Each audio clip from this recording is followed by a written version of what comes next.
Hello students, this is Survi Tiwari and you are watching your favorite educational channel Magnet Brace, जहां पर हम आपको देते हैं 100% फ्री क्वालिटी एजुकेशन। वेल, हम स्टार्ट करने जा रहे हैं क्लास 6 का सब्जेक्ट साइंस। लेकिन साइंस की शुरुआत करें उससे पहले मैं आपको एक बार और इंट्रोड्यूस करा देना चाहती हूँ आपके उन सभी टीचर्स से जो आपको इंग्लिश, हिंदी, मैथ, सोशल पढ़ाते हैं। वेल, इन सबका भी क्योंकि साथ है जरूरी, तभी हम होंगे कामयाब हमारे एग्जाम्स में।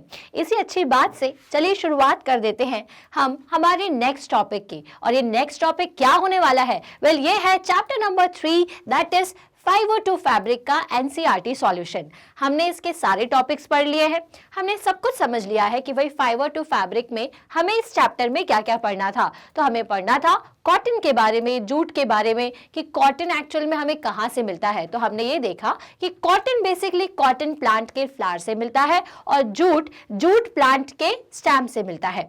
क्लियर? इसके अलावा इसमें हमें कौन सी सॉइल यूज करना चाहिए, तो हमने देखा कि जो लूमी ब्लैक सॉइल है उसका यूज करते हैं। इंडिया के किस किस स्टेट में कॉटन और जूट की फार्मिंग की जाती है ये भी हमने डिस्कस किया। और इसके बाद हमने ये प्रोसेस पढ़ी थी कि कैसे हम फाइबर से फैब्रिक, दैट इज कॉटन से फैब्रिक किस तरह से बनाते हैं। तो हमने देखा स्पिनिंग प्रोसेस होती है सबसे पहले, फिर स्पिनिंग प्रोसेस होती है और बाकी की प्रोसेसेस के बारे में मैंने आपको सभी कुछ बताया था कॉन्सेप्ट वीडियो में। तो आई होप आपने वो वीडियो देखा होगा। नहीं देखा है तो भाई जरूर देखिए, तभी आपको ये एनसीईआरटी सॉल्यूशन ज्यादा अच्छे से समझ में आएगा। चलिए, तो अब शुरुआत कर देते हैं हम पहले क्वेश्चन की, जो कि आपका टेक्स्ट बुक में क्वेश्चंस जो दिए हुए हैं उनका सॉल्यूशन है। ठीक है, सबसे पहला क्वेश्चन है classify the following fibres as natural और सिंथेटिक। अब नेचुरल क्या होते हैं? जो कि आपको अर्थ पे नेचुरली अवेलेबल होते हैं, जैसे कि आपके प्लांट से जो आपको मिलते हैं, ओके, और दूसरे आपके एनिमल्स से जो मिलते हैं। क्लियर है? सिंथेटिक फाइबर जिसको अपन आर्टिफिशियल, ठीक है, या फिर हम क्या कह सकते हैं, इसे मैन मेड भी कह सकते हैं। ठीक है, तो आपको इन दोनों फाइबर्स में बताना है कि कौन से फाइबर्स जो नेचुरल फाइबर्स हैं, मतलब कि जो आपको प्लांट और एनिमल से मिलते हैं, और ऐसे कौन से फ्लावर हैं जो कि सिंथेटिक या फिर आर्टिफिशियल होते हैं। तो भाई यहाँ पे नायलॉन जो है सबसे पहले दिया हुआ है। तो ये जो नायलॉन है ये क्या होगा आपका? ये होता है हमारा आर्टिफिशियल आर्टिफिशियल फैब्रिक। ठीक है, वूल, तो वूल किससे मिलता है? तो वूल मिलता है हमें एनिमल्स से। किससे मिलता है? एनिमल्स से। ठीक है, देन नेक्स्ट पूछा हुआ है कॉटन। तो कॉटन अगेन क्या है? एक नेचुरल फाइबर है जो कि आपको कॉटन प्लांट से मिलता है। सिल्क की बात कर रहे हैं तो सिल्क क्या होता है? सिल्क जो है ये भी हमारा एक नेचुरल फ्लावर है जो कि अगेन हमें एनिमल्स से ही मिलता है। देन उसके बाद है polyester. So polyester is a artificial fabric. Okay, कैसा फैब्रिक है ये? पॉलिस्टर। पॉलिस्टर जो है ये एक आर्टिफिशियल फॉर्म है। एंड देन इसके बाद जूट की बात करूं तो जूट क्या है? तो जूट अगेन एक जूट आपका प्लांट से मिलने वाला प्रोडक्ट है। ओके, सो यहाँ पे आप देख रहे हैं वूल, कॉटन, सिल्क एंड जूट, ये सभी हमारे प्लांट या फिर एनिमल से मिलने वाले फैब्रिक्स हैं, फाइबर्स हैं। और नायलॉन और जो पॉलिस्टर है ये सभी फाइबर्स हमें आर्टिफिशियल या फिर सिंथेटिक फाइबर्स के अंदर आते हैं। क्लियर है? अगर आप इसको इस तरह से आंसर देना चाहते हैं तो ऐसे दे सकते हैं, एल्स आप अगर इसका आंसर देखना चाहते हैं तो ये है natural fibres are wool, cotton, jute and silk and synthetic fibres are nylon, polyester. Again अगर आप नेचुरल फाइबर्स में दोनों लिखना चाहते हो कि कौन सा एनिमल से मिलता है और कौन सा आपको प्लांट से मिल सकता है, तो आप यहाँ पर वो भी लिख सकते हैं। देन क्वेश्चन नंबर 2 आपसे पूछा था ट्रू एंड फॉल्स, कि इसमें सही क्या है और गलत क्या है आपको बताना है। Yarn is made from fibres. क्या ये जो यार्न होता है, यार्न मतलब क्या होता है? पूरी तरीके से थ्रेड का पीस, ठीक है, थ्रेड का गोला। तो ये जो यार्न है क्या हम उसको फाइबर से बनाते हैं? जी हाँ, हम फाइबर की हेल्प से ही यार्न बनाते हैं। तो ये आंसर क्या हो जाएगा आपका? ये आंसर होगा ट्रू। नेक्स्ट है spinning is a process of making fibres. क्या स्पिनिंग की मदद से आप फाइबर बना सकते हैं? तो जी नहीं, फाइबर तो जो है वो हमें नेचुरली अवेलेबल होता है एनिमल्स से और प्लांट से। तो स्पिनिंग प्रोसेस से हम फाइबर्स नहीं बनाते। ठीक है, ये दूसरी प्रोसेस है। क्लियर है, जिसकी मदद से आप क्या करते हो, स्पिनिंग से आप एक फाइबर से एक थ्रेड बनाते हो, यार्न बनाते हो। So jute is the outer covering of coconut. तो क्या कोकोनट की जो आउटर कवरिंग होती है उसे जूट कहा जाता है? तो बहुत सारे लोगों को ये कंफ्यूजन है कि जूट वही होता है। जी नहीं, वो कोकोनट हेयर्स होते हैं, और जो जूट है ये हमें जूट प्लांट से मिलता है, जिसके स्टैम को हम जूट की तरह यूज करते हैं। क्लियर हुआ? So jute is the outer covering of coconut? No, jute जो है ये हमें एक प्लांट से मिलता है। Okay, next is the process of removing seeds from coconut is called ginning। क्या हम कोकोनट की जो सीड्स को हटाते हैं कोकोनट निकालने के लिए, मतलब उसके जो कॉटन सो जो कॉटन होता है उसके सीड्स को अगर निकालने की जो प्रोसेस है, क्या उसे गिनिंग प्रोसेस कहा जाता है? तो जी हाँ, हम उसे गिनिंग प्रोसेस ही कहते हैं। Next is weaving of yarn makes a piece of fabric. क्या वीविंग से हम फैब्रिक बना सकते हैं? मतलब यार्न को अगर आप गिनिंग से आप वीविंग करो तो क्या आप उससे फैब्रिक बना सकते हैं? तो जी हाँ, हम बना सकते हैं। तो आपको गिनिंग प्रोसेस, वेविंग प्रोसेस याद होगी ना। तो वेविंग में क्या किया जाता है, जैसा मैंने आपको एक एक्टिविटी के साथ बताया था कि एक अगर आपके पास पेपर है, 2 पेपर शीट्स हैं, और आप उसको अगर ऐसे वीव करते करते डिजाइन कर रहे हो तो एक फैब्रिक डिजाइन हो सकता है। Next is silk fibre is obtained from the stem of a plant। क्या ये जो सिल्क है वो किसी प्लांट के स्टेम से हमें मिलता है? तो जी नहीं, सिल्क हमें मिलता है कैटरपिलर से, या फिर सिल्क वॉर्म से हमें सिल्क मिलता है, इसलिए ये ऑप्शन भी गलत है। इसका सही ऑप्शन क्या होता अगर यहाँ पर लिखा होता कि जो सिल्क फाइबर है वो हमें सिल्क वॉर्म से मिलता है, तो ये सही होता, लेकिन यहाँ पे प्लांट लिखा हुआ इसलिए ये गलत है। Next is polyester is a natural fibre. क्या पॉलिस्टर एक नेचुरल फाइबर है? जी नहीं, ये एक सिंथेटिक और आर्टिफिशियल कह सकते हो, आर्टिफिशियल फाइबर है। ओके, तो यहाँ पर हमारे जो सही आंसर्स हैं वो हैं ए बी ई एंड आखिरी वाला एफ। ये थोड़ी सी numbering A B C D, ये ई एफ जी होना चाहिए। क्लियर है?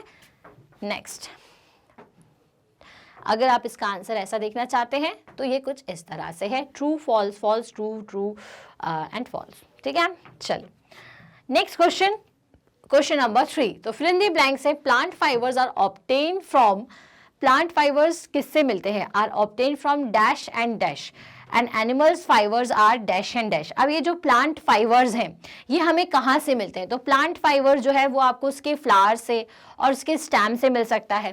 एनिमल फाइबर्स कहाँ से मिलते हैं? तो जो आपका कोकुन है और जो उसके फर्स या जो फ्लीसेस होते हैं उनकी मदद से मिल जाता है। तो आपसे पूछे कि plant fibres are obtain from, तो किसी भी 2 प्लांट फाइबर्स के आप नाम लिख दीजिए। तो जैसे यहाँ पर लिखे हुए हैं cotton plant and jute plant, है ना। इसके अलावा भी बहुत सारे होते हैं, कोकोनट प्लांट भी होता है। तो cotton plant and jute plant.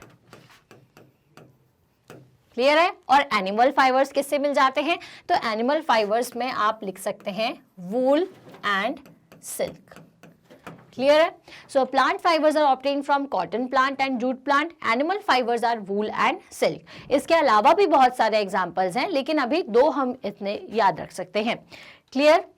So next is question number 4। Question number 4 में पूछा है from which part of the plant cotton and jute are obtained. So which part of the plant cotton and jute are obtained. तो भाई cotton जो है ये आपको cotton plant से मिलता है, ठीक है। और कॉटन प्लांट के किस पार्ट से मिलता है? तो कॉटन प्लांट के फ्लावर से मिलता है। किससे मिलता है? फ्लावर से। और अगर आपसे पूछा है जूट कहाँ से मिलता है, तो जूट अगेन आपको जूट के प्लांट से मिलेगा, ठीक है। और इसके किस पार्ट से मिलता है? तो जो जूट है ये उसके स्टेम से मिलता है। किससे मिलता है? स्टेम से। क्लियर है? So cotton balls from the surface of cotton seeds या फिर फ्रूट्स, एंड जूट से स्टेम से।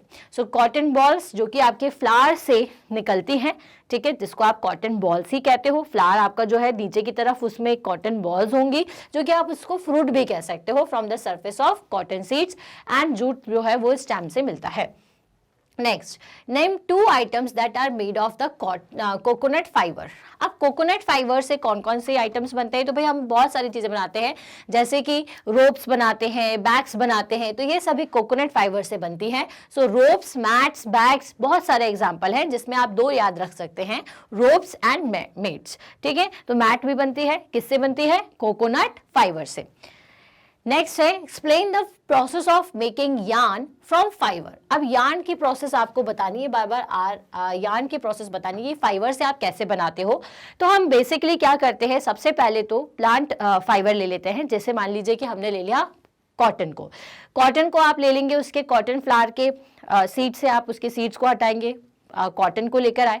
अब उस कॉटन में की जाती है सबसे पहले गिनिंग की प्रोसेस। गिनिंग प्रोसेस मतलब कि उसमें जितने भी सीड्स हैं उसको आपने हटा दिया और कॉटन का जो रॉ मटेरियल है ये आपको मिल गया।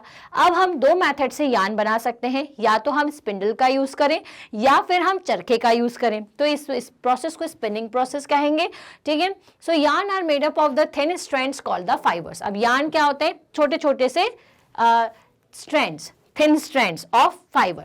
ठीक है, जिसको अपन फाइबर्स कहते हैं, छोटे छोटे शाइनी से। The process of making yarn forms fibre is called the spinning. अब वो प्रोसेस जिसकी मदद से हम यार्न बनाते हैं उसे स्पिनिंग प्रोसेस कहते हैं। इस प्रोसेस में क्या होता है, मास ऑफ कॉटन वूल, मतलब जो आपको रॉ कॉटन में कह रही हूँ, उस मास ऑफ कॉटन वूल से हम क्या करते हैं, are drawn out and twisted. A mass of cotton wool are drawn out, उसमें से इस तरह से कॉटन को खींचते हैं, उसको ट्विस्ट करते हैं। This brings the fibre together to form yarn. और इससे अपन क्या करते हैं, ये फाइबर को एक साथ मिलाते हैं ताकि एक यार्न बन सके। क्लियर है? मतलब कुछ नहीं करना है, ये आपका जो मास ऑफ कॉटन आपको मिलेगा, कॉटन वूल जो मिलेगा, उससे आप इस तरह से उसे खींचिए, उसे स्ट्रेच करिए, फिर उसको ऐसे ट्विस्ट करते जाइए, तो जो चीज बनती है वही यार्न होती है। इसको बनाने के लिए हम 2 चीज यूज करते हैं, स्पिंडल या फिर चरखे का भी यूज किया जाता है। ठीक है, चलिए, तो ये हो गया आपके टेक्स्ट बुक क्वेश्चंस। अब आ जाते हैं अपन very short answer type questions of NCERT. इसमें आपको वेरी शॉर्ट क्वेश्चंस कौन से पूछा जा सकते हैं, उनके आंसर्स क्या होंगे। So name 2 variety of cloth material which are commonly used. अब आपको 2 वैरायटी बताना है क्लॉथ मटेरियल की जो कि यूज की जाती है। तो भाई क्लॉथ मटेरियल में बहुत सारे तरीके के यूज होते हैं, कॉटन होता है, वूल होता है, सिल्क होता है, जूट होता है। तो अपन बता सकते हैं जो कि अपन क्लॉथ में या ज्यादातर यूज करते हैं, तो वो होता है कॉटन, वूल एंड सिल्क। ठीक है, तो यहाँ पर लिख दिया कॉटन, सिल्क या फिर वूल। अब जूट को अपन पहन नहीं सकते क्योंकि क्लॉथ की तरह उसको पहनेंगे तो इचिंग होती है, इसी तरीके से कॉटन का मटेरियल भी हम नहीं वेयर कर सकते। अब नेक्स्ट क्वेश्चन है कि फैब्रिक क्या होता है। तो फैब्रिक्स किसके बनते हैं, व्हाट आर फैब्रिक्स। बेसिकली हम क्या करते हैं, फाइबर्स, फाइबर्स मतलब एनिमल्स का जो रेशे होते हैं, जो कि शाइनी से छोटे छोटे से जो स्ट्रैंड्स होते हैं, उनकी हेल्प से हम बनाते हैं यार्न। अब उस यार्न को स्टिचिंग करने के बाद, वीविंग करने के बाद जो मटेरियल फॉर्म होता है, ये जिसको हम क्लॉथ कहते हैं, उसी को कहा जाता है फैब्रिक्स। ठीक है, तो वीविंग और स्टिचिंग के बाद जो मटेरियल हमें मिलेगा उसी को हम क्या कहते हैं, फैब्रिक कहते हैं। सो फैब्रिक मीन अ वुवन मटेरियल। वुवन का मतलब क्या होता है, जिसको आपने निटिंग की गई हो या फिर आपने उसको वीविंग की गई हो या फिर बुना हुआ। ठीक है, सो भाई फैब्रिक्स मीन अ वुवन मटेरियल मतलब बुना हुआ मटेरियल, टेक्सटाइल और other material resembling woven clothes. ठीक है, जो कि वुवन क्लोथ की तरह एक बने हुए, जुड़े हुए, बुने हुए क्लोथ की तरह दिखता है, उसे ही हम फैब्रिक कहते हैं। क्लियर है? Next is question number 3 from very short answer type question. So name some fabric in your surrounding. अब अगर आप अपने रूम में बैठे हुए हैं या आसपास से आपने कुछ कपड़े पहने भी हुए हैं, तो कौन कौन से तरीके के फैब्रिक आपको देखने को मिलते हैं। हो सकता है कि आपके घर में लगा हुआ हो, में बिछा हुआ हो नीचे की तरफ कारपेट। तो कारपेट किससे बनता है, जूट से भी बन सकता है, आपके कॉटन से भी बन सकता है, वुलन से भी बन सकता है। आपने कपड़े हो सकता है कॉटन के पहने हो, किसी ने सिल्क के पहने हो, नायलॉन के पहने हो, आपके जो कर्टन है वो लाइनॉल, पॉलिएस्टर या फिर कॉटन का भी हो सकता है। तो हमारे आसपास बहुत सारे तरीके का फैब्रिक होता ही होता है। ठीक है, तो अगर इसके कुछ एग्जाम्पल अगर आप लिखना चाहें तो आप कैसे लिख सकते हो, जैसे बेडशीट्स। बेडशीट्स आपकी कॉटन की होती हैं, ब्लैंकेट्स जो है वो वुलन्स के भी होते हैं, कॉटन के भी होते हैं, कर्टन्स जो है वो आपके अगेन या तो कॉटन के होंगे, नायलॉन के, पॉलिस्टर भी यूज हो सकता है। टेबल क्लॉथ जो है वो अगेन नायलॉन, पॉलिस्टर या कॉटन का हो सकता है। टॉवल एंड डस्टर्स, जितनी भी चीजें हैं ये सब कॉटन से मिलकर के बनी होती हैं। तो हमारे आसपास मतलब जो फैब्रिक है वो भी अलग अलग तरीके का होता है। क्लियर है। चलिए अब पहचानोगे कैसे कि कौन सा तरीके का है, तो भाई सबका अलग अलग प्रॉपर्टी होती है। जैसे वुलन और सिल्क की अगर आप देखो तो सिल्क जो है वो काफी आपको उसका जो थ्रेड है वो बहुत शाइनी होता है और शाइनी होने के साथ थोड़ा सा स्ट्रांग होता है। उसी तरीके से वूल अगर होगा तो वो थोड़ा सा स्ट्रांग नहीं होगा और शाइनी होता है। कॉटन की बात करें तो कॉटन अगेन थोड़ा सा स्ट्रांग कम होगा और उसमें ज्यादा शाइन नहीं होती, थोड़ा सोकिंग उसकी बहुत अच्छी होती है। अगर जूट की बात करें तो भाई जूट में पानी को बहुत अच्छे से नहीं सोख पाएगा और दूसरी चीज वो बहुत ही ज्यादा स्ट्रांग होगा। क्लियर है। तो इन सबको अगर आप छू करके आप थोड़ा सा मटेरियल आइडेंटिफाई कर सकते हो कि भाई कौन सी चीज कॉटन है, कौन सी चीज वुलन है। क्लियर है। चलिए next is name the thing which is use to make fabric. अब किसकी मदद से आप फैब्रिक बना सकते हो। फैब्रिक मतलब वुवन क्लोथ बना सकते हो, वुवन मटेरियल। वुवन मटेरियल मतलब बुना हुआ। तो किसकी मदद से बनाओगे, हमें चाहिए यार्न चाहिए सबसे पहले। तो उस यार्न की मदद से हम फैब्रिक को बना सकते हैं। तो यार्न्स अगर हमारे पास है, जैसे कि आपके घर में अगर वूल का यूज़ करके, वूल यार्न का यूज़ करके, जो ऊन का गोला आप कहते हो उसके यूज़ करके आपके घर में स्वेटर्स बनाए जाते हैं। तो आप क्या कर रहे हो, एक फैब्रिक बना रहे हो। किसकी मदद से, एक यार्न की मदद से। ठीक है, उस फैब्रिक से आपने क्लोथ बना दिया, स्वेटर। ठीक। Next is question number 5, what are yarns made up of. अब यार्न किससे बने हुए होते हैं, तो वो गोला किससे बना होता है, तो वो बना होता है फाइबर से। किससे, फाइबर से। तो yarns are made up of the thin strand called the fibre. तो थिन स्ट्रैंड्स को हम क्या कहते हैं, उन्हीं को हम कहते हैं फाइबर्स। ठीक है, यार्न किससे मिलकर के बने होते हैं, फाइबर्स से मिलकर के। Next is how many types of fibres are there. अब कितने टाइप के फाइबर्स होते हैं, तो भाई फाइबर्स जो है वो नेचुरल भी होते हैं और सिंथेटिक भी होते हैं। नेचुरल की बात करें तो woollen, wool, silk, cotton, coconut, jute, बहुत सारे हैं। उसी तरीके से synthetic fibre, nylon, polyesters are the examples of synthetic fibres. Next is name 2 natural fibres. तो 2 नेचुरल फाइबर्स के नाम बताने थे, तो कोकोनट हो गया, या फिर कॉटन आप लिख सकते हो, जूट भी लिख सकते हो, वूल भी लिख सकते हो और सिल्क भी लिख सकते हैं। तो हमने 2 लिख दिए हैं, कॉटन एंड जूट, क्योंकि हमने उसके बारे में इस चैप्टर में पढ़ा था।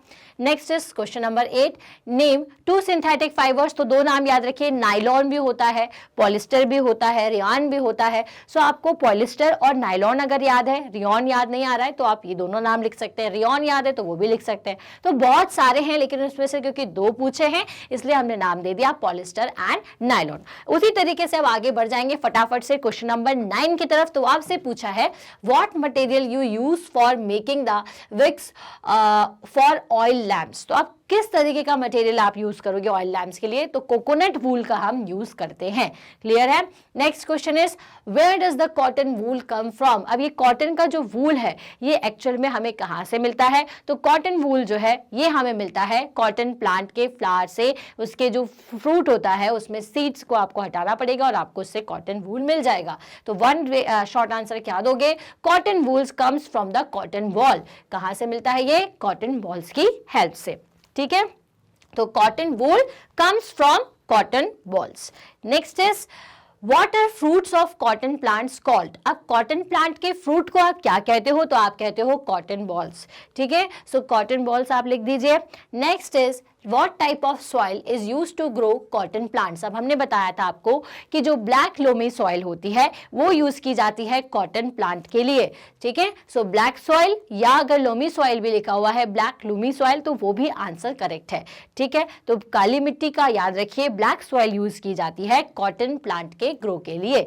Next is question number 13, define ginning of cloth. अब गिनिंग का मतलब क्या होता है, कॉटन, गिनिंग ऑफ कॉटन का मतलब ये होता है कि the process of separating fibers from the seeds of cotton is called the ginning of cotton। तो भाई कॉटन सीड्स को कॉटन में से हटाने की जो प्रोसेस होती है उसी को गिनिंग प्रोसेस कहते हैं। और जैसा मैंने आपको बताया था कि गिनिंग प्रोसेस को हाथ से भी किया जा सकता है या फिर आजकल मशीनों का यूज करके भी हम कॉटन से उसके सीड्स को सेपरेट कर देते हैं। Clear.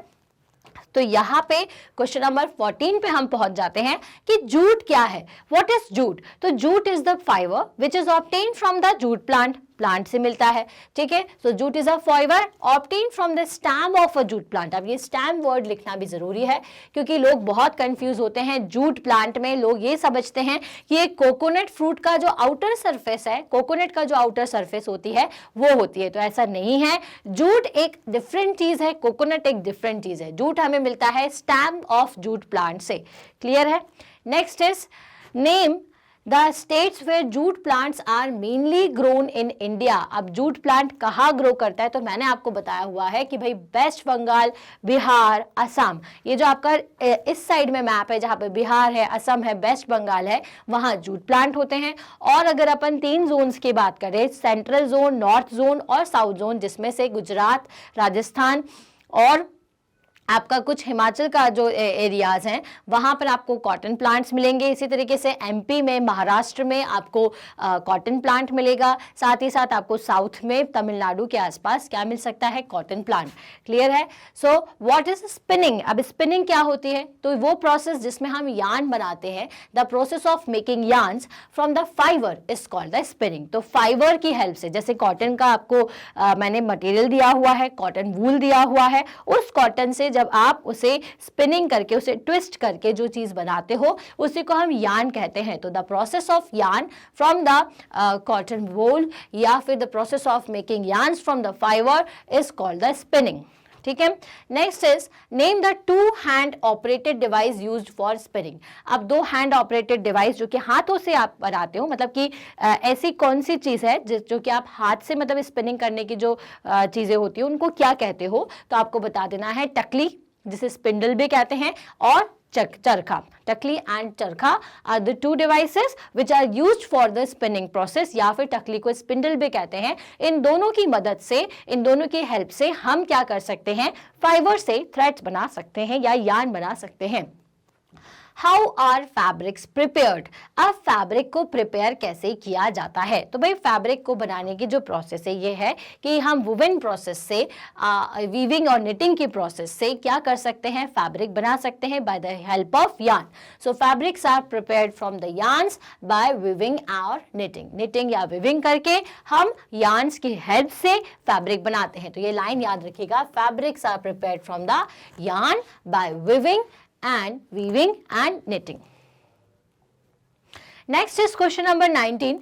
Name the process used to prepare fabrics from yarns. अब उस प्रोसेस को बताइए जो कि आपके फैब्रिक बनाने में हेल्प करती है। तो अभी हमने बताई 2 प्रोसेस, एक तो आपकी हो जाती है इस prepare are the weaving and knitting. अब वीव करना और निटिंग करना दोनों बताया था। वीव के लिए याद रखिएगा एक्टिविटी का आपका एग्जाम्पल, जिसमें हमने 2 पेपर के पीसेस लिए थे, बीच में से स्ट्रिप्स काटी थी और हम वीव कर रहे थे। तो इस मदद से आप मैट्स बना सकते हो, बहुत सारी चीजें बना सकते हैं। लेकिन निटिंग प्रोसेस क्या होती है, वीविंग की प्रोसेस, जिसमें आप ये सकते हो कि 2 यार्न्स यूज होते हैं, है ना, 2 अलग अलग यार्न। और इसमें क्या होता है, निटिंग में सिंगल यार्न भी यूज होता है, ठीक है।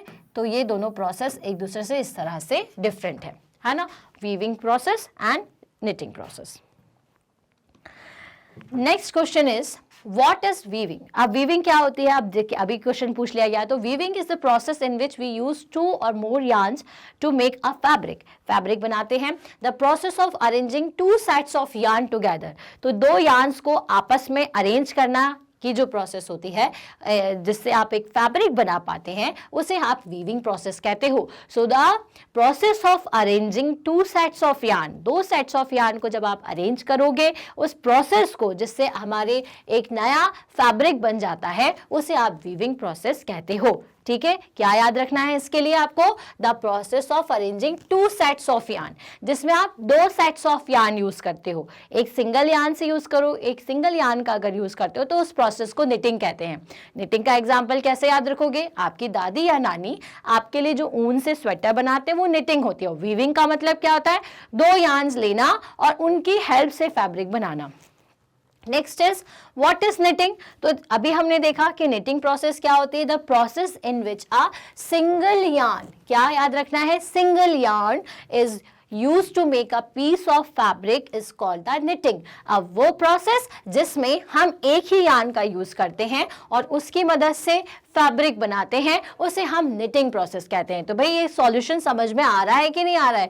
काफी आसान है, बहुत सारे नंबर ऑफ क्वेश्चंस हैं, सबको अच्छे तरीके से समझिए ताकि आपको और बेहतर समझ में आता जाए। क्लियर है? सो क्वेश्चन नंबर 21, निटिंग और वीविंग में दोनों में ये अंतर है, एक में 2 यार्न्स का यूज होता है, 2 यार्न्स हम यूज करते हैं फैब्रिक बनाने के लिए, और निटिंग में क्या करते हैं, सिंगल 1 यार्न का यूज करेंगे। Name the 2 methods of knitting. आप निटिंग की 2 मेथड्स बतानी है तो भाई आप हैंड से भी कर सकते हो, मशीन से भी कर सकते हो।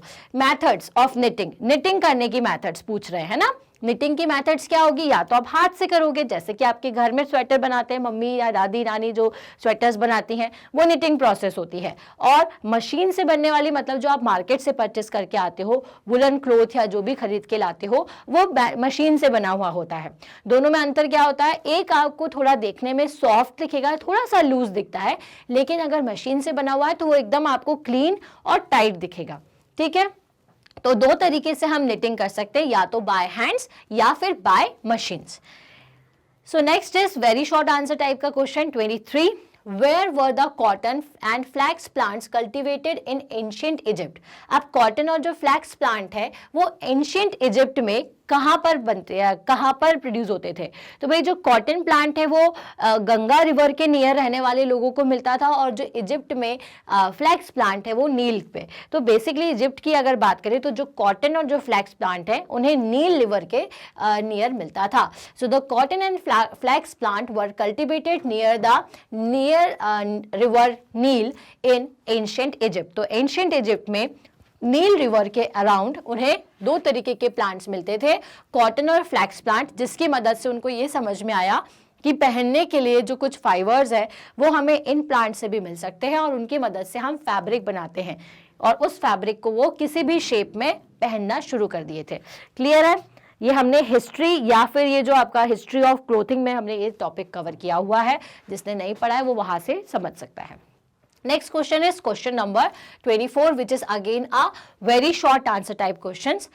Name some modern fabric formed by the unstitched piece of fabric. ठीक है, अब अनस्टिच्ड पीस ऑफ फैब्रिक से मतलब इसमें स्टिचिंग नहीं की गई हो और अभी भी उस फैब्रिक का यूज हो रहा, तो भाई साड़ी, धोती, ये हमारे ऐसे एग्जांपल्स हैं, टर्बन, लुंगी, धोती, साड़ी, जो कि अनस्टिच्ड हैं। अनस्टिच्ड का मतलब उसको कट नहीं किया जाता, एक सिंपल सा फैब्रिक का पीस है जिसको हम एक पर्टिकुलर डिजाइन में पहनते हैं। So sari, dhoti, lungi and turban are the examples of, किसका इन एग्जाम्पल है, unstitched piece.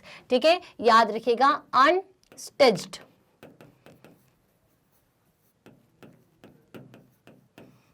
Piece of cloth मतलब जिसको स्टिच नहीं किया गया हो, ठीक है, उसे आप क्या कहते हो, उसे कहते हो अनस्टिच्ड पीस, जो कि आपका है sari, dhoti and lungi and turban. How are natural fibers better than the synthetic fibers? अब ये सिंथेटिक फाइबर्स से नेचुरल फाइबर्स क्यों बेटर है? अब देखिए, कुछ एग्जांपल्स तो आपको खुद समझ में आते होंगे। लाइक अगर आपने नायलॉन का मटेरियल लिया है या पॉलिस्टर का मटेरियल लिया हुआ है, तो आप उसे छू करके देखोगे तो आपको सॉफ्ट तो लगेगा, लेकिन वो एब्जॉर्ब चीज़ों को अच्छे से नहीं करता। मतलब कि अगर आपको स्वेट हो रहा है तो आप कॉटन अगर पहनते हो तो वो जल्दी से उसे एब्जॉर्ब कर लेगा, लेकिन अगर आपने सिंथेटिक फाइबर पहना हुआ है, सिंथेटिक फैब्रिक पहना हुआ है, तो वो इतनी अच्छे तरीके से स्वेट को एब्जॉर्ब नहीं करेगा। सेकेंड चीज कि आपको जो कॉटन है वो एक नेचुरल फील देता है। गर्मी अगर लग रही है तो आपको ठंडी का एहसास देगा, और अगर आपको ठंड लग रही है तो आप वूल पहनिए तो वो आपको गर्मी का एहसास देगा। लेकिन जो सिंथेटिक फाइबर्स होते हैं उसमें आपको ठंडी और गर्मी से आप बच नहीं सकते, मतलब आपको गर्मी भी बहुत ज़्यादा लगेगी और ठंड भी ज़्यादा लगेगी। गर्मियों में पहनोगे तो गर्मी लगेगी, ठंडियों में पहनोगे तो ठंड लगेगी। ठीक है, सो और दूसरी चीज़ कि नेचुरली अवेलेबल है, इसमें कोई केमिकल्स का यूज़ नहीं होता आपके नेचुरल फाइबर्स में, लेकिन सिंथेटिक फाइबर्स में हम केमिकल्स का यूज़ करके उसे बनाते हैं। ठीक है, so the natural fibre absorb sweat, gives cooling effect and comfort in any seasons.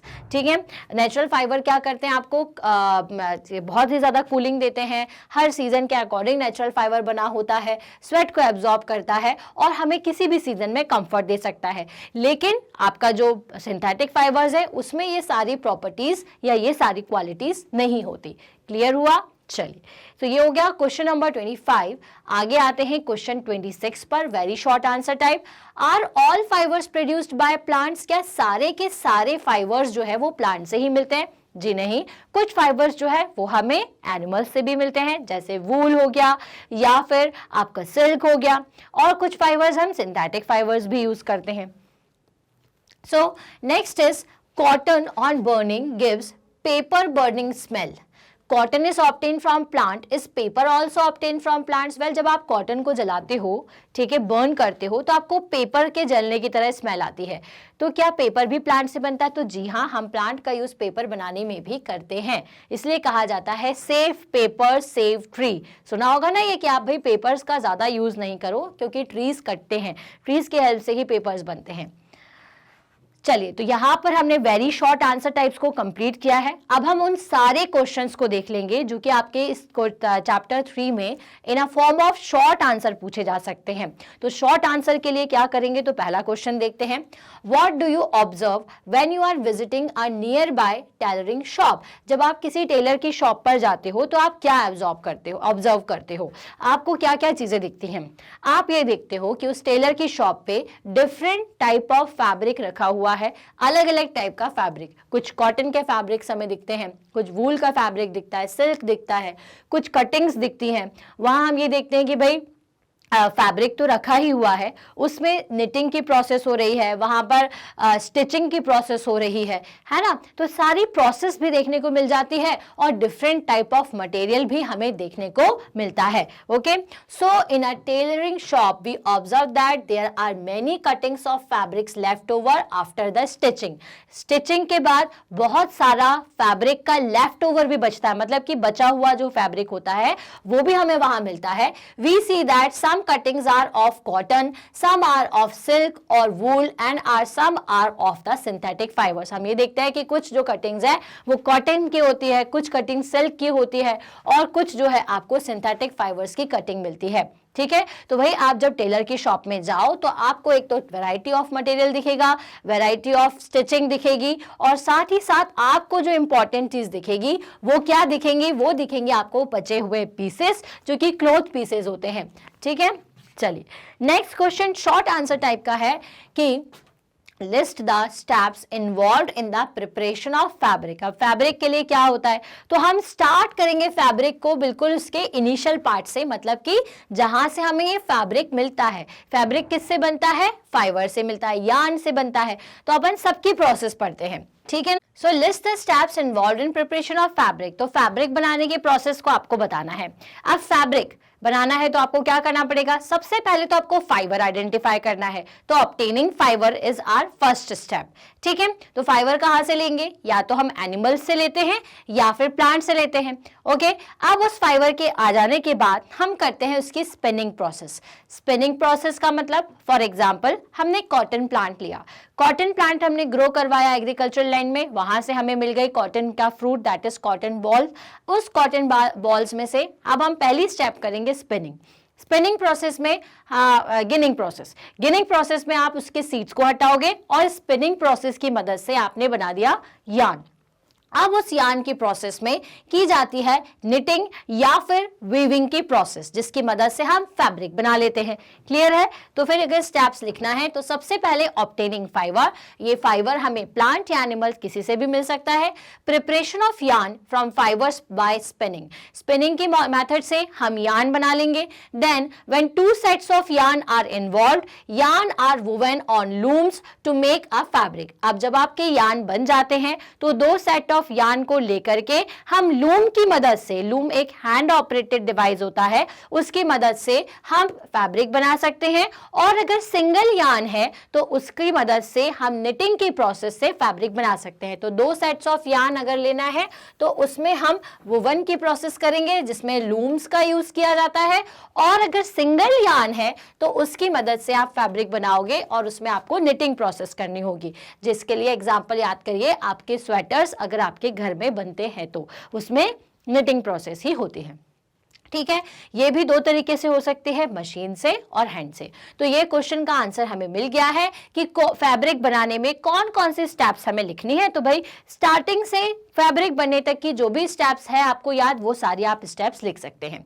Clear. Next question, question number 3, what are natural fibres, explain with the examples. Natural fibres means जो कि हमें mother earth से मिले हुए हैं with the help of plant and animals. तो plant और animals से मिलने वाले जितने भी फाइबर्स होते हैं वो सभी नेचुरल फाइबर्स होते हैं। इनके एग्जांपल्स अगर मैं आपको बताऊं तो बहुत सारे हैं, wool, silk, cotton, coconut, jute, they are all the examples. तो द fibers obtained from plants and animals are called natural fibers। तो वो सारे फाइबर्स जो कि आपको प्लांट और एनिमल्स से मिलते हैं उन्हें हम नेचुरल फाइबर्स कहते हैं। For example, cotton from cotton balls, jute from jute plant, silk from cocoon of silkworm and wool from the hair of animal like sheep और गॉट। तो आपको कॉटन बॉल से मिलेगा, मतलब कॉटन प्लांट से, jute आपको jute plant से मिलता है, वूल आपको शीप से मिलता है, कैमल से मिलता है, रैबिट से भी मिलता है, और साथ ही साथ ये जो आपका सिल्क है वो आपको मिलता है सिल्क वॉर्म की हेल्प से।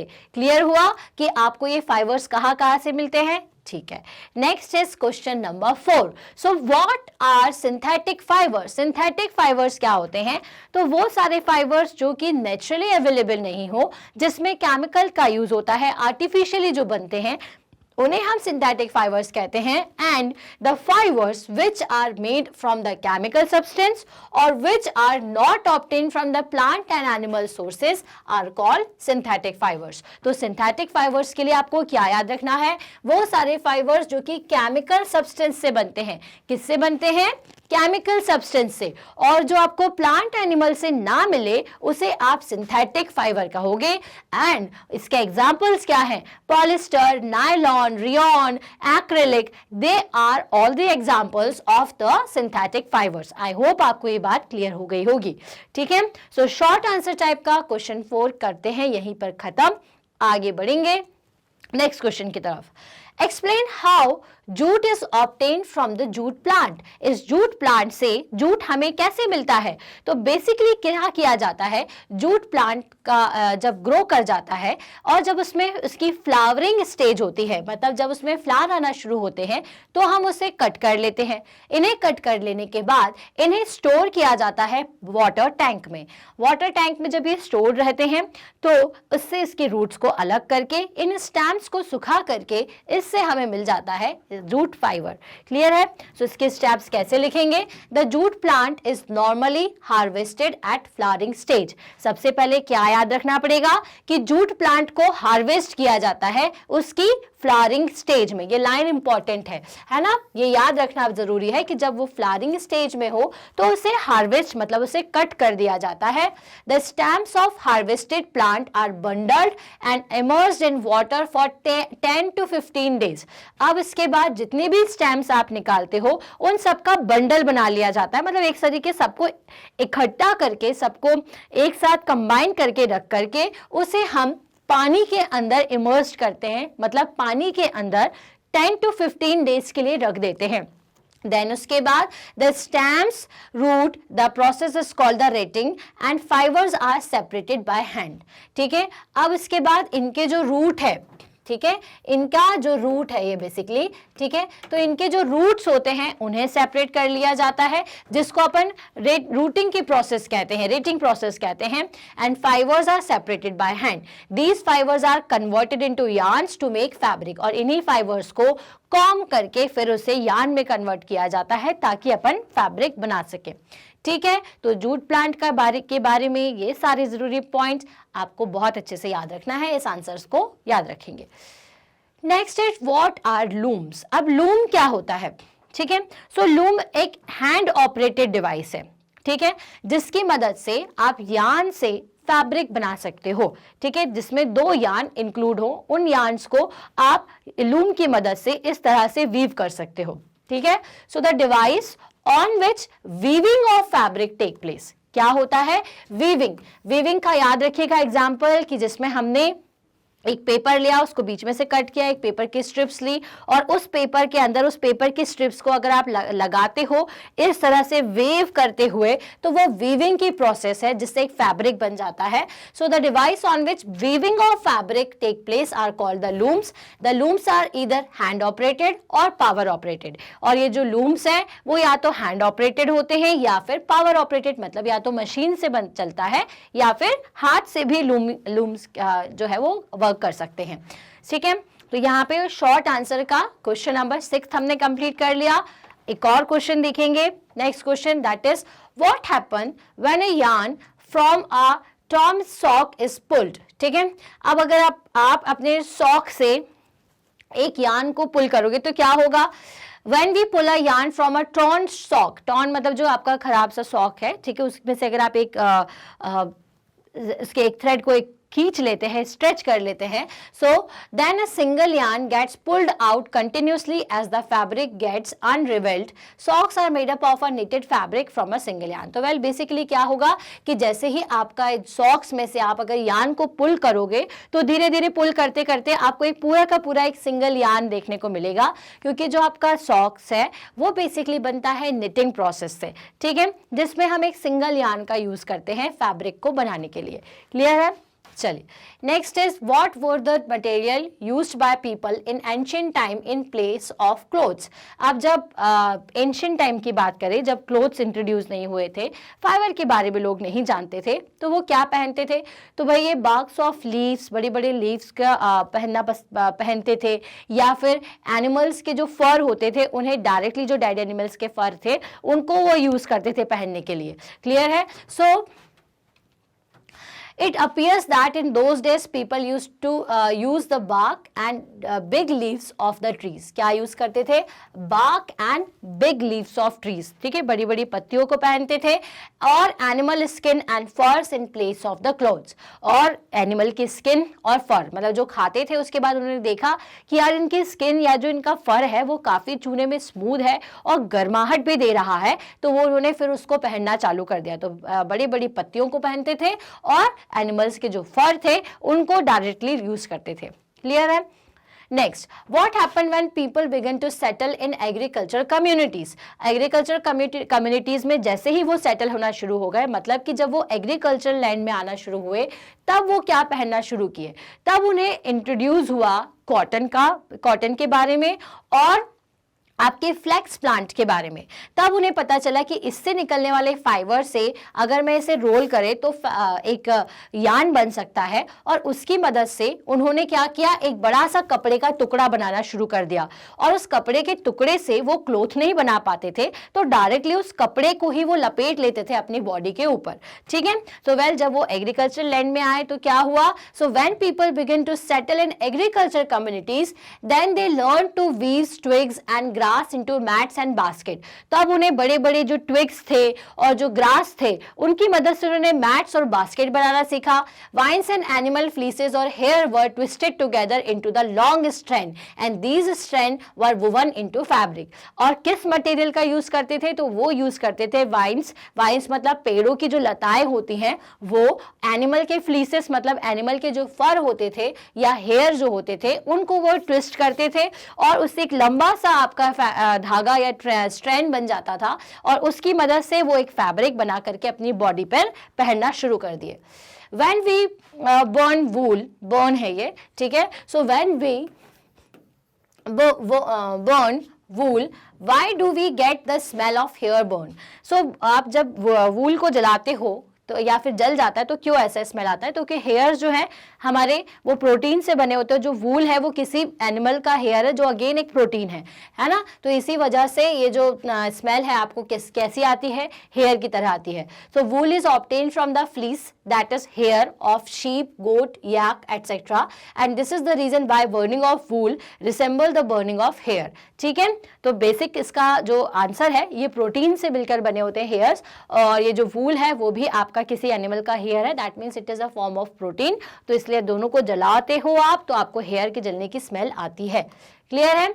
So when we burn nylon, why we do not get the smell of burning paper और बर्निंग हेयर। जब आप नायलॉन को जलाते हो तो क्यों ऐसा होता है? क्योंकि वो केमिकल से मिलकर के बना होता है, एक सिंथेटिक फाइबर है, नेचुरल फाइबर नहीं है। अगर प्लांट से मिलकर के बना होता तो आपको वो बर्निंग पेपर की तरह स्मेल करता, अगर एनिमल के प्रोडक्ट से मिलकर बना होता तो आपको बर्निंग हेयर की तरह महसूस होता, लेकिन ऐसा नहीं होता है। On burning nylon these chemicals don't produce the smell of burning paper और hair which are natural substances. ठीक है, तो नायलॉन को अगर आप जलाओगे तो आपको थोड़ी सी प्लास्टिक की स्मेल जरूर आएगी, लेकिन आपको बर्निंग पेपर और बर्निंग हेयर की स्मेल नहीं आएगी।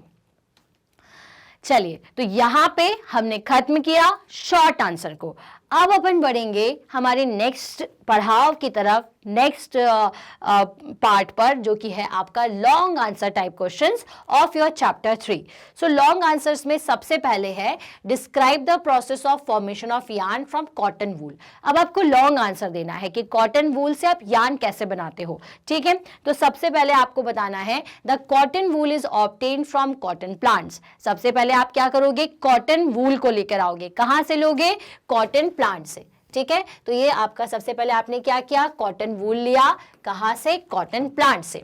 ठीक है, the plant cotton plants are grown in the field. They are usually grown at the place having the black soil and warm climate. ठीक है, the fruits of cotton plants called the cotton balls are obtained are about the size of the lemon. ठीक है, चलिए, तो सबसे पहले तो आपको क्या बताना है कि आपको अगर कॉटन वूल चाहिए तो आप किससे लोगे? कॉटन प्लांट से लोगे। कॉटन प्लांट के बारे में आप, क्योंकि लॉन्ग आंसर है तो आपको सब कुछ बताना पड़ेगा। तो कॉटन प्लांट कहाँ से मिलता है आपको? कॉटन प्लांट जो है वो यूजुअली ब्लैक सॉइल पर लगता है, ऐसी फील्ड में लगता है जहां पर काली मिट्टी हो, ब्लैक सॉइल हो और थोड़ी सी वार्म कंडीशन हो। देन उसके बाद ये जो कॉटन बॉल्स है, कॉटन प्लांट है, वो प्रोड्यूस करता है कॉटन फ्रूट, जिसको हम कहते हैं कॉटन बॉल, जो कि लेमन साइज ऑफ लेमन के बराबर, लेमन के साइज के बराबर होता है। उससे जब वो मैच्योर हो जाता है, so after maturing the ball burst open and seeds covered with the cotton fibres can be seen. इसके बाद जैसे ही वो मैच्योर होता है, बड़ा होता है, तो बॉल जो है वो बर्स्ट होती है, खुल जाती है, जिससे हमें उसके कॉटन सीड्स मिलती है। उस कॉटन सीड्स में से हम कॉटन बॉल्स को पिक कर लेते हैं। ठीक है, from the cotton balls cotton is picked by the hands. Fibres are then separated from the seeds by the combing. अब इसके बाद जैसे ही आपको कॉटन बॉल मिल जाती है, उसमें से कॉटन सीड्स को हम कॉम्ब करके अलग करते हैं। इस प्रोसेस को गिनिंग ऑफ कॉटन कहा जाता है। It is done by hand और by a machine. These fibres and then converted into the yarn. और उसके बाद इन फाइबर्स को आप यार्न में कन्वर्ट करते हो। तो आपसे यही पूछा था कि formation of yarn from cotton wool. तो अभी तो अपन ने क्या लिया? कॉटन वूल निकाला। अब इसके बाद फॉर्मेशन ऑफ यार्न कैसे होता है? अब गिनिंग प्रोसेस के बाद हम इन्हीं कॉटन बॉल से, ठीक है, by the use of this cotton ball हम करते हैं स्पिनिंग प्रोसेस। कौन सी प्रोसेस करते हैं इसके बाद? Spinning process. ठीक है, तो इस स्पिनिंग प्रोसेस में कॉटन बॉल्स को के स्ट्रैंड्स को ट्विस्ट करके हम यार्न में कन्वर्ट करते हैं। स्पिनिंग की प्रोसेस जो है वो या तो आपकी दो तरीके से यूज होती है। हम इसमें स्पिंडल्स का, जिसको हम टकली कहते हैं, या फिर हम चरखा, है ना, चरखा का भी यूज करते हैं, है ना, चरखा या फिर स्पिंडल का यूज करके स्पिनिंग करते हैं और जिससे आपका यार्न बन जाता है। Clear? Next is describe the process of spinning and weaving. अब इसमें स्पिनिंग प्रोसेस हमने इसलिए मेंशन नहीं की क्योंकि जो नेक्स्ट क्वेश्चन है वो स्पिनिंग और वीविंग का ही है। ठीक है, तो spinning process, the process of making yarn from fibre is called the spinning. तो यार्न से फाइबर बनाने की जो प्रोसेस होती है, फाइबर से जो यार्न बनाने की प्रोसेस होती है, उसको आप स्पिनिंग प्रोसेस कहते हैं। In this process fibers from a mass of cotton wool are drawn out and twisted. Why these fibers come together to form a yarn? Spinning can be done by hand, by takli and charkha on a large scale. Spinning is done with the help of machine. ठीक है, तो I hope आपने इसका short ले लिया होगा, आपको इसका आंसर मिल गया होगा। Next is weaving. So the process of arranging two sets of yarn together to make A fabric is called the weaving. The process of weaving can be done on looms. The looms are either hand operated or power operated. ठीक है, so spinning और weaving ये दो process समझ में आ चुकी होंगी. Spinning का मतलब बस याद करिए कि आपको कॉटन वूल दिया हुआ है और उससे आप उसके यान या फिर उससे आप उसकी मदद से उसको ट्विस्ट करके यान बना रहे हैं. वीविंग का मतलब होता है कि आपके पास यान ऑलरेडी है और दो सेट्स ऑफ यान को आप कंबाइन कर रहे हो टुगेदर और उससे बना रहे हो फैब्रिक. ठीक है, तो ये प्रोसेस होती है हमारी वीविंग की और स्पिनिंग की. क्लियर है? चलिए नेक्स्ट क्वेश्चन तो खत्म हो चुके हैं. लॉन्ग आंसर टाइप क्वेश्चन हमने सिर्फ 2 क्वेश्चंस को इंक्लूड किया. इसमें और क्वेश्चंस आपसे ये पूछे जा सकते हैं कि आपको पूरी कंप्लीट प्रोसेस बतानी है कि कैसे कॉटन को आप ग्रो करते हो और उसके बाद आप उससे फैब्रिक बनाते हो. इसी तरीके से जूट का प्रोसेस, तो चाहे आपसे जूट पूछा जाए या फिर आपसे अगर कॉटन का पूछा जाता है तो आपको ये दोनों प्रोसेस जो है वो याद रखनी है. चलिए तो यहाँ पे अब अपना खत्म हम कर देते हैं क्वेश्चंस. हमारे जितने भी जरूरी क्वेश्चंस थे चैप्टर नंबर 3 के, आई होप आपको ये जो MCQ, short answer, very short, long answers सब समझ में आ गया होगा. अगर आप ये पूरा वीडियो देखते हैं तो आपको हर टाइप का क्वेश्चन, इसमें हर टाइप के जो क्वेश्चंस हैं रिलेटेड टू योर चैप्टर 3 वो मिल जाएंगे. एग्जाम प्रिपरेशन के लिए बहुत इंपॉर्टेंट है ये वीडियो. क्लियर है? तो अगर आपने ये चैप्टर नहीं पढ़ा है या फिर इसका जो प्रीवियस चैप्टर था दैट इज चैप्टर 2 और 1 आपसे मिस हो गया है तो आप वो पढ़ सकते हैं by using magnet brains official website. आपको क्या करना है, www.magnetbrains.com पर जाना है एंड देन आपको सेलेक्ट करना है आपका class that is your class 6 को जैसे ही सिलेक्ट करेंगे तो एक फोल्डर ओपन हो जाएगा जहां पर आपको करना है वॉच नाउ बाय सुवी तिवारी, जिसमें आपको साइंस मिलेगा. जैसे आप साइंस सब्जेक्ट को सिलेक्ट करते हैं तो नीचे की तरफ आपको सारे चैप्टर्स दिखते हैं. यहाँ नीचे आप देख पा रहे हैं, यहाँ पर आपको सारे चैप्टर्स दिखेंगे.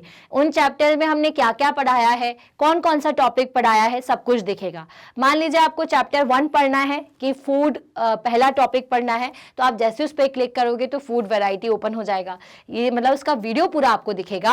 इस वीडियो को जब आप पूरा देखेंगे तो आपको टॉपिक जरूर बहुत अच्छे से समझ में आएगा. और अगर आपको ये वीडियो देखने के बाद पसंद आता है तो आप इसे लाइक करिए, कमेंट करके हमें बताइए और इसे शेयर जरूर करिए अपनी सेम क्लास के स्टूडेंट्स के साथ. मतलब अपने फ्रेंड्स को भी बताना है कि आपने ये चैप्टर कहाँ से पढ़ा हुआ है और इसे शेयर, चैनल को भी शेयर करना है अपने सेम क्लास के स्टूडेंट्स के साथ एज वेल एज उनके साथ भी जो आपसे बड़ी या छोटी क्लास में है, क्योंकि हमारे पास है 100% free classes from kindergarten to class 12. और जब 100% फ्री कहा जाता है तो उसका मतलब क्या होता है, उसका मतलब क्या ये होता है कि 2 चैप्टर के बाद आपसे फीस मांगी जाए? ऐसा नहीं है. यहाँ पर 100% का मतलब है यहाँ पर आपको आपके सारे सब्जेक्ट्स के सारे चैप्टर्स पढ़ाए जाते हैं, उसके एग्जाम प्रिपरेशन कराई जाती है, रिविजन्स कराए जाते हैं, सब कुछ 100% फ्री ऑफ कॉस्ट. ओके, तो ये सारी अपडेट आप तक जल्दी से जल्दी पहुंचती रहे. इसके लिए क्या जरूरी है कि आप हमारे चैनल को सब्सक्राइब करें. जैसे ही आप सब्सक्राइब करते हैं तो सारी डिटेल आप तक पहुंचेगी. ओके, अब मैं मिलूंगी मेरी नेक्स्ट वीडियो में. तब तक के लिए stay happy, stay healthy. Thank you so much.